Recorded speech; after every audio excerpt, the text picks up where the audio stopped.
Salamlayıram sizi müəllimlər. Bu günləri sizə MIQ çərçivəsində yeni əlavə edilmiş SWOT analizi haqqında məlumat verəcəm. SWOT analizi digər iş üsullarına bənzəyə bilər, lakin analiz olduğuna görə daha çox effektiv və bir neçə məqamı özündə birləşdirir. Nə qədər effektiv olmasını izahın sonunda özünüz görəcəksiniz. Öncə sizin üçün vurğulayım ki, ümumiyyətlə bu SWOT analizi nə deməkdir?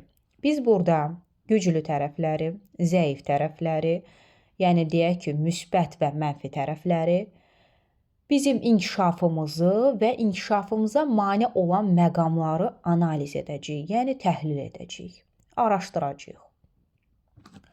İndi isə gəlin daha geniş izaha keçid alaq. Ümumiyyətlə, SWOT analizi, məsələn, kurikuluma əsasən desək, şagirdlər üçün çox faydalıdır. Hansı istiqamətlərdə faydalıdır? Şagirdin inkişafını dəstəkləyəcək, inkişafa aparacaq və həmçində onun refleksiya etməsi üçün bir şərait yaradacaq. Məsələn, biz deyirik ki, burada müsbət tərəflərim, yəni mənim güclü tərəflərim, mənim zəif tərəflərim, mənim mənfi tərəflərim, hansı ki, çatışmamazlıqlarım və mən necə inkişaf edə bilərəm, səhvlərimi necə düzəldə bilərəm. Artıq mən burada görürsünüz, strategiyalar, taktikalar tapmağa çalışacağam. Və mənim bu işi görə bilməməkdə, öyrənə bilməməkdə hansı məqamlar var ki, mənə mane olur? Bax, həmin bu istiqamətləri müəyyənləşdirmək üçün bizə SWOT analizi kömək edəcək. Yəni, müəllimlər, bu model şagirdin özünü qiymətləndirməsinə yönəlir və həmçinin də öz bacarıqlarıdır, deyək ki, çətinlikləridir, hansı istiqamətdə inkişaf etməlidir, bunların hər birinə təkan verir şagirdə.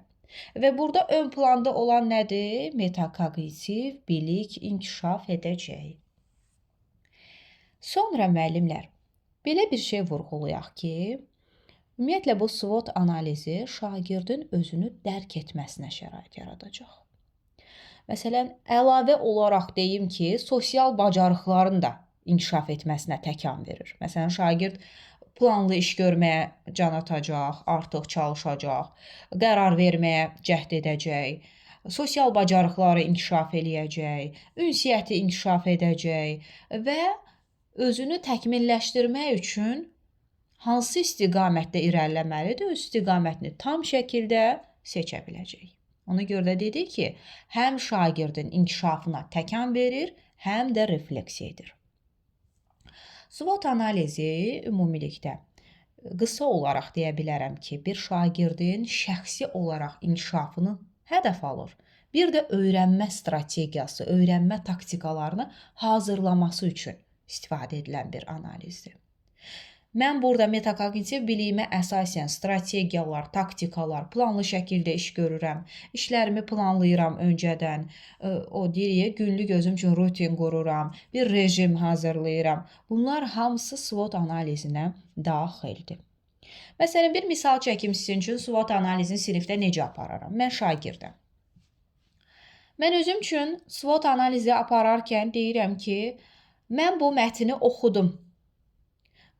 Düzdürmü? Mən bu mətndən nə anladım? Nələri başa düşmüşəm?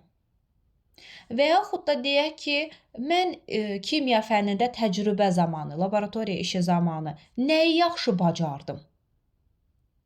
Güclü tərəflərimdir, bu mənim müsbət tərəflərimdir.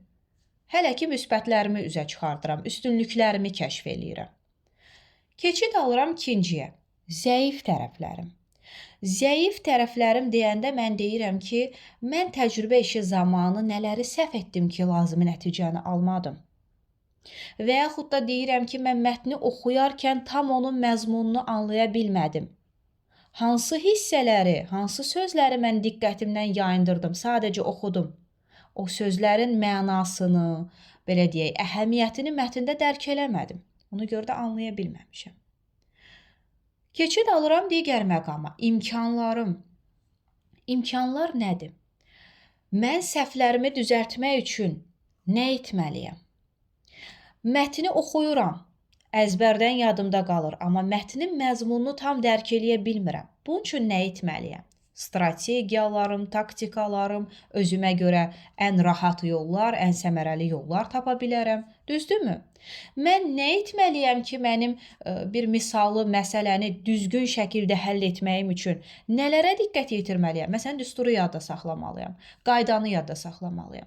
Özümü təkmilləşdirmək üçün, səhvlərimi aradan qaldırmaq üçün imkanları burada kəşf edirəm. Keçid alıram digər məqama. Ehtiyaclardır, lakin burada deyirik ki, mane olanlar, yəni təhlükələr.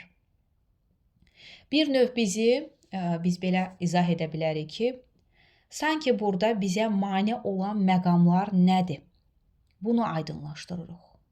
Məsələn, mənim gündəlik rejimim dərslərimi yaxşı oxumağıma mane olur. Vaxtı düzgün zamanlaya bilmirəm deyə bütün fənlərdən hazırlaşa bilmirəm. Bütün ev tapşırıqlarımı yaza bilmirəm. Və yaxud da deyə bilərik ki, mən nümunələr üzərində çalışmamışam deyə bu günləri həmin məsələlərin öhdəsindən gələ bilmirəm. Deməli, mən burada nə etdim? Birinci, müsbətlərimi kəşf edirəm.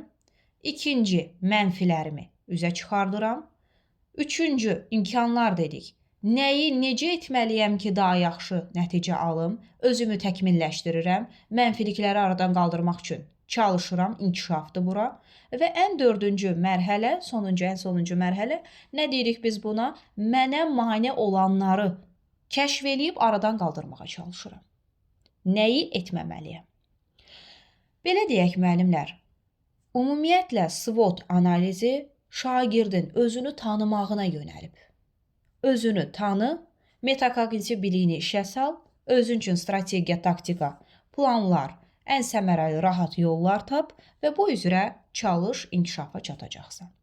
Ona görə də biz hər zaman diqqət eləməliyik ki, müəllimlər, SWOT analizi zamanı şagird doğru şəkildə öz müsbətlərini, mənfilərini, öz strategiyalarını, taktikalarını tapa bilsin. Biz əsasən öyrəşmişik hər şeyi hazır şəkildə verək şagirdlərə, amma yox. Kurikulumda yeni gələn analizdə bunu bir daha təsdiq eləyir ki, şagird birinci, biz nə keçmişdik? Metakognitiv bacarıqlar keçmişdik, düzdürmü? Eynən SWOT analizi həmin məqamları qeyd eləyir. Baxır, birinci, özünü monitorinq eləyir, özünü tənzimləmə eləyir, daha sonra özünü qiymətləndirmə eləyir. Amma burada nə edir SWOT-da? Müsbətlər, mənfilər, İnkişaf üçün nə edə bilərəm? Mənfiliklər aradan qalxsın. Mənə mane olanlar nədir? Onları aradan götürüm. Müəllimlər, yadda saxlayın ki, SWOT analizi təlim zamanı bir də sizə maraqlı gələr ki, bəs biz bunu necə təşkil edə bilərik? Deyim ki, biz bunu fərdi şəkildə də təşkil edə bilərik, qrup şəklində də təşkil edə bilərik, ümumi kollektiv şəkildə də edə bilərik. Amma lakin baxır, hər birinin öz müsbət cəhətləri də var. Məsələn, fərdi iş formasından istifadə edərək SWOT analizi tətbiq olunursa, bu zaman şagird öz bacarıqlarını, öz mənfiliklərini, müsbətlərini özü analiz edir. Düzdürmü? Amma cütlərlə, məsələn, mən bunu tətbiq eləyirəmsə, 2 dənə yoldaş, 2 şagird bir-birinin həm güclüsünü, həm zəifini müəyyən edəcək və bir-birinə rəy verəcək. Eynən olduğu kimi qalır bu qayda. Qrup şəklində, komandada deyirik bəzən biz buna. Qrup şəklində ümumi məqsəd üçün SWOT analizi aparılır qrup daxilində. Ümumi bir məqsədə verilir artıq. Bu nə deməkdir? Yəni, biz bu qrup daxilində mənfiliklərimizi, müsbətlərimizi ortaya qoyuruq, bir-birimizə rəy verə bilərik, onu necə aradan qaldırmaq üçün yol göstərə bilərik, istiqamət verə bilərik və bu da şagirdlər arasında əməkdaşlıq və ünsiyyətin əsasını qoyur. Əvvəldə bunu vurğulamışdım. Sinif səviyyəsində deyirik, yəni ümumi siniflə, bütün siniflə, kollektiv, bir neçə sözlə bunu demək olar sinonim şəkildə. Bütün siniflə isə bir mövzu daxilində biz bunu apara bilərik. Hər hansısa bir mövzunu qoyuruq. Orada müsbətlər, mənfilər deyilir. Bu mənfilikləri aradan qaldırmaq üçün nə edə bilərik və bizə mane olanlar nədir? Bütün siniflə artıq hər kəs orada öz fikirlərini bildirir və bir problemi həll etməyə də yönələ bilərik. Müəllimlər, bunu deyim ki, layihə əsaslı təlimdə istifadə edilə bilər. Reflektiv təlimdə istifadə edilə bilər. Reflektiv təlimdə də deyim sizin üçün, məsələn, hər hansısa bir dərsin sonunda şagirdlərin öz öyrənmə prosesini qiymətləndirməsi üçün şərait yaradacağıq. Reflektiv təlim deyəndə, bax, bunu biz əsas məqam olaraq qeyd edirik, çünki əsas da elə refleksiya məqsədini daşıyır. Sonra, keçid alaq digər məqamlarda vurğulayım sizin üçün. Müəllimlər, biz SWOT analizindən danışarkən, biz bunu yadda saxlamalıyıq ki, refleksiya üçün önəmli hesab edilir və özündə bu məqamları əks etdirir. Lakin təkcə refleksiya deyil, bütünlükdə şagirdin inkişafını təmin etməsi üçün ona dəstək verən bir analizdir. Və buna görə də biz çalışmalıyıq ki, əvvəllər deyirdi, məsələn, 3-2-1, BİBÖ, çıxış bileti müsahibə, bunlar biraz çox bəsit üsullardır artıq. Amma SWOT analizi birbaşa təlim zamanı tətbiq edilib, şagirdlərin həm fərdi, həm qrup, həm cütlərlə, həm kollektiv şəkildə təşkil edilərək, həm onların əməkdaşlığı, ünsiyyəti, sosial bacarıqları, həm də onların özlərini kəşf etmələri üçün, öz mənfi müsbətlərini bilib mənfilikləri aradan qaldırmaları üçün şərait yarada bilərik. İzlədiyiniz üçün təşəkkür edirəm. Abunə olun kanalımıza, bəyənin, paylaşın və yeni izahlar yenə də sizin üçün paylaşılacaq.